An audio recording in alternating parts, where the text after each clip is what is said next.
Mega DSC కూడా మన announcement చేసి గతంలోనే చేశాం. ఇప్పుడు ఏకంగా ఆ కార్యక్రమం కూడా అంటే నోటిఫికేషన్ ఇస్తాం. ఇప్పటికే 6,78,000 కోట్ల పెట్టుబడి తీసుకొచ్చాం. ఆ పెట్టుబడుల ద్వారా దాదాపు 4,28,000 మందికి ఉద్యోగాలు కల్పించడానికి అవకాశం రాబోతుంది. టీసీఎస్ కానీ, ఆర్సిలర్ మిత్తల్ కానీ, ఎన్టీపీసీ గ్రీన్ కానీ, బీపీసీఎల్ కానీ, రిలయన్స్ ఇండస్ట్రీ కానీ, ఎల్జీ ఎలక్ట్రానిక్స్ కానీ ఇలా అనేక పరిశ్రమలు ఆంధ్ర రాష్ట్రానికి మన ప్రభుత్వం తీసుకొచ్చింది. ఇంకా గత ప్రభుత్వం తీసుకున్న చెత్త నిర్ణయాలు కూడా మనం రద్దు చేస్తాం జరిగింది. దాంట్లో భాగంగా ల్యాండ్ టైటిలింగ్ యాక్ట్ మనం రద్దు చేశాం. చెత్త పైన వేసే పన్ను కూడా మన ప్రభుత్వం రద్దు చేసింది.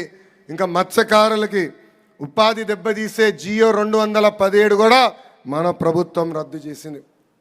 కేంద్రంలో ఉన్న ప్రధానమంత్రి నరేంద్ర మోడీ గారి సహకారంతో ఎప్పుడు లేని విధంగా మన రాష్ట్రాన్ని మనం అభివృద్ధి చేసుకుంటున్నాం. గతంలో మనం చూసాం